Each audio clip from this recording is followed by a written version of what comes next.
Hey you guys, Rico here. I feel like the lighting would be kind of dim. It might be by the time it shows up on here after all this is like recorded and edited down.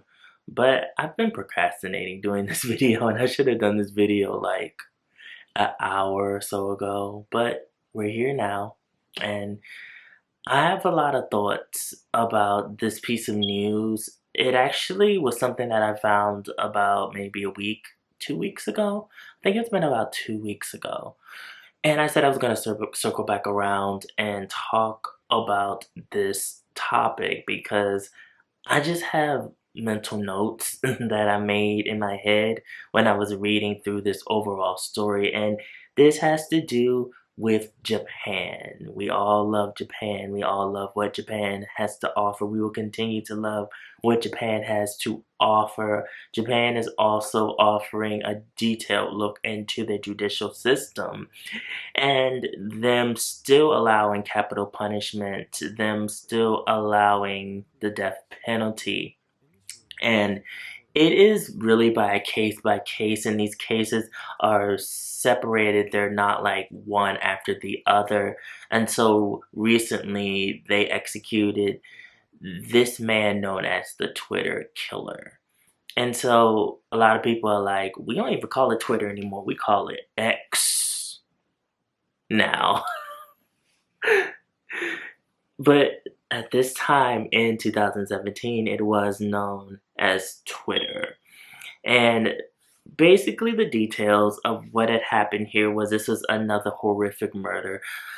Japan gasps for air every time these murders happen because it's not something that's a common occurrence, but one thing I notice about Japan is when these murders do happen, it is a huge deal, so much that it shakes the core and foundation of Japanese culture and Japanese media.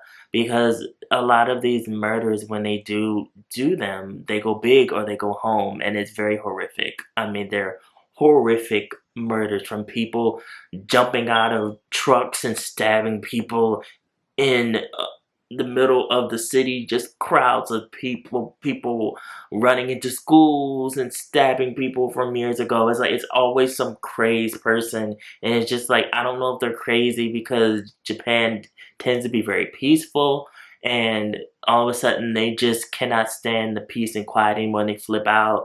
I don't know if it's like emotional baggage being held in, and them just letting it all out, and they feel like they have to hurt somebody because they're hurt. So it's like, I'm emotionally hurt, so I'm going to physically hurt you. However, this man used Twitter as a vehicle to contact people who were online basically saying that they wanted to exit this world and do self-harm.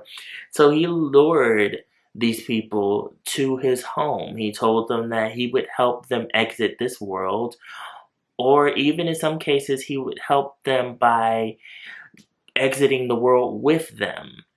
So this is definitely a thing in Japan. It is, I don't want to say glamorized or glorified, but it is talked about in the stories, whether it be anime and manga. You have like the lovers trying to exit this world together. It is something that is talked about time and time again. There's folklore about it, about, you know, couples somehow it being romantic for them to exit this world together. And so it is a thing that's ingrained in the culture, and there is a such thing as these pacts that do happen. And it is outside of Japan. It's not just a Japanese thing verbatim. However, it is something that is definitely a strong thing in the culture. And so this man used this to lure his victims into his home, where he robbed them as well as sexually assaulted them. He had about 9 victims, and the majority of the victims were female. However, there was also one male victim. And this was something that really made people think. It very much analyzed the death penalty and Japan still using it and why they still use it. It goes into details about how there's such a mental toll because what ended up happening was how they caught this man is that one of the victim's brothers was looking for his sister, and what he did was he found out about this man's Twitter account, and he contacted him, but he had his female friend do it, and they set up this whole fake appointment to meet this man at his home. And what ended up happening was they got the police involved as well. So they met up with him at his home, and the police scoured his home, and he did not deny what he had done. He was very transparent, and he said that when they asked him, what happened to this Pacific woman, he was like, oh, she in my freezer.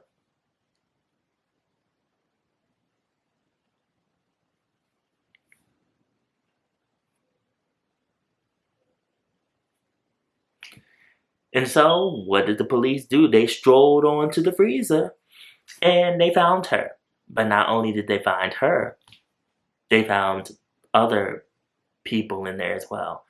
And they were dismembered into different body parts and packed away.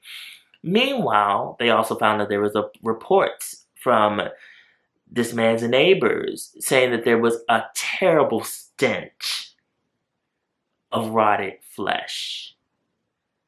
And what did they do? They investigated and they found that this man had cut up his different victims and put them in the recycling bins, in the different bins. Japan has like this whole system of how you do your trash.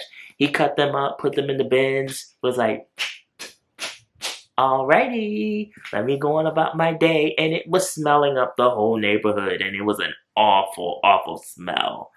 And so they were like, okay, now we know this is what this was. They arrested this man.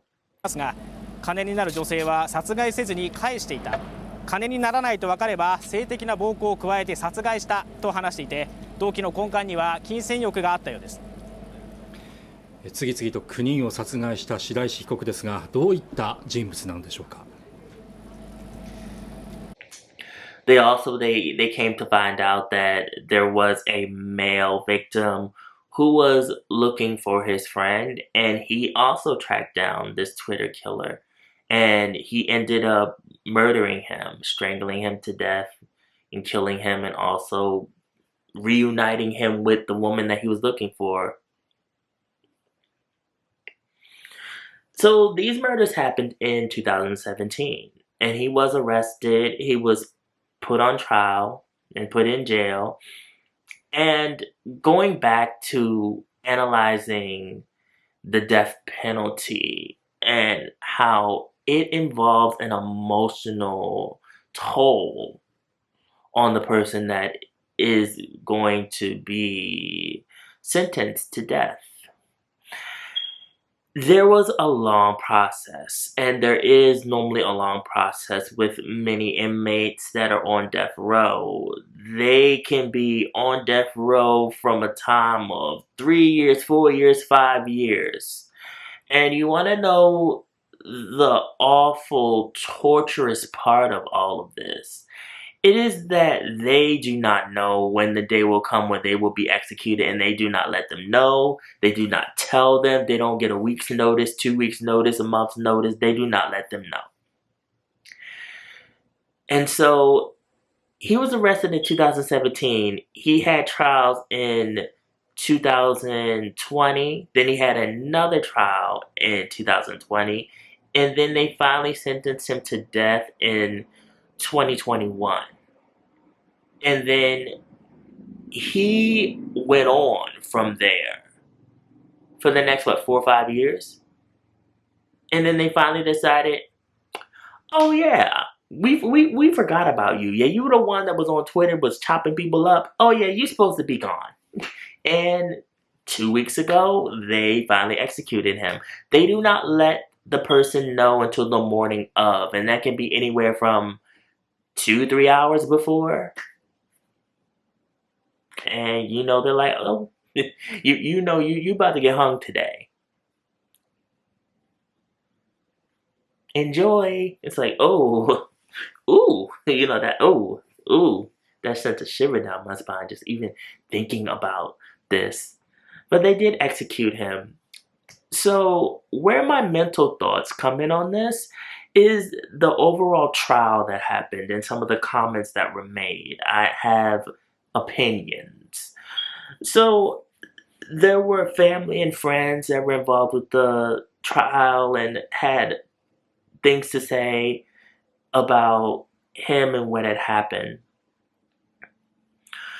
They were saying that he took those victims' lives, and the Twitter killer himself said that he would not try to appeal. However, his lawyer did say that he didn't take the lives involuntarily, that they wanted to go. So, he just helped them along, that they would have taken their own lives anyway. He just was basically helping them along. And the court said, no, he definitely stole their lives. These people were online looking for a way out of this world. He didn't technically steal their lives. And I know that he is still a murderer and he still deserved what he got. But let's really talk about it. I don't know if they felt like because this was such a horrific thing that they wanted to add more soup to the sauce and make it more emotional and make it be like, oh no, he's really like a murderer and drive it home. He is a murderer. He definitely is. But those people voluntarily met up with him because they wanted him to end them. So it wouldn't be true that he stole their lives because they were throwing their lives away. Now, mind you, the person who he stole the life of was that man that was looking for his friend. He stole his life because he didn't want to go. He was looking for this woman and he had stumbled upon the truth and he silenced him basically. He was the one, and I feel like for that alone, he deserved the death penalty. Definitely. Also, let's talk about the sexual assault. He deserved the death penalty for that too. And what disturbs me is I don't know if he assaulted them while they were alive, after he had killed them, while they were unconscious. I don't know what happened, but he admitted that he basically did it because he wanted sexual encounters. And that's really what it was.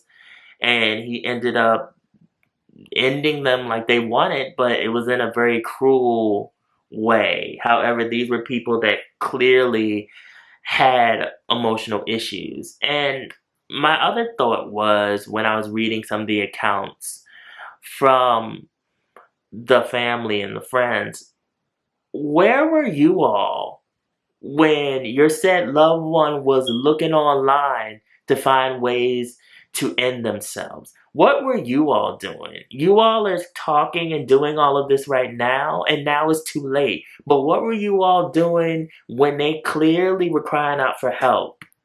And none of you all were nowhere to be found. And it got so bad that they really went and looked for a stranger to help end themselves.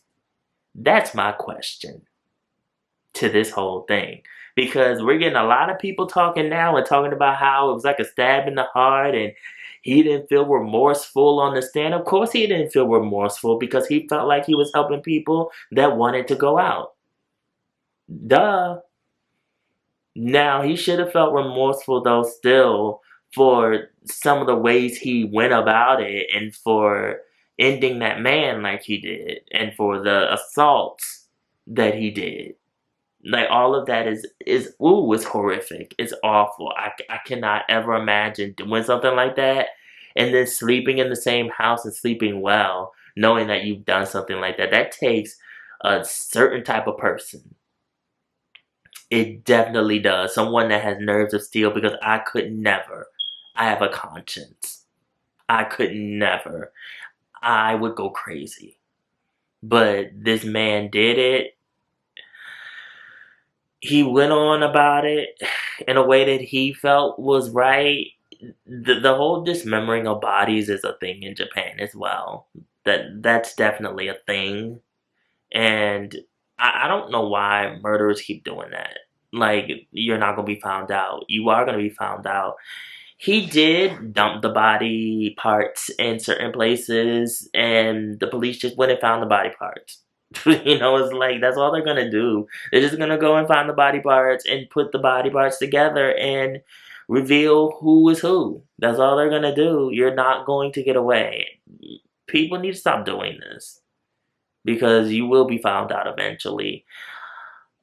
This is a sad situation. It's sad because we still live in a world where we need the death penalty. It's sad because there are people that clearly needed some type of support and help, and the people that should have been there for them were not, until they looked for shelter with somebody who was clearly a murderous maniac.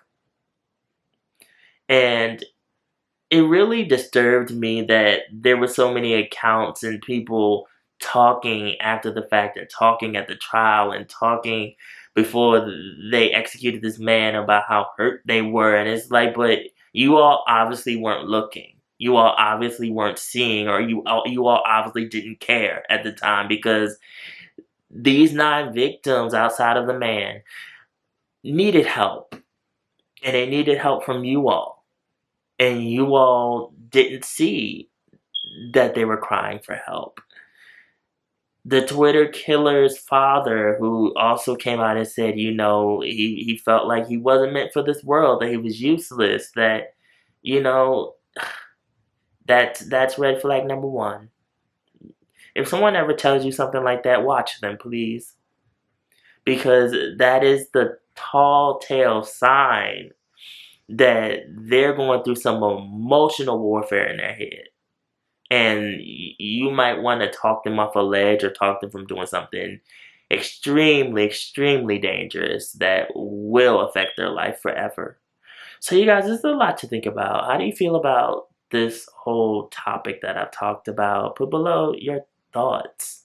Follow me on social media, mostly my Instagram. Also, my blog, News Station Pop Culture. The link is always down in the description box below. And remember, be real, stay real, live in the real, and I will always be back. Thank you guys for watching. It is getting dark. The sun is going down. I don't know how this video is going to look. I'm gonna have to see. Bye. I love you guys.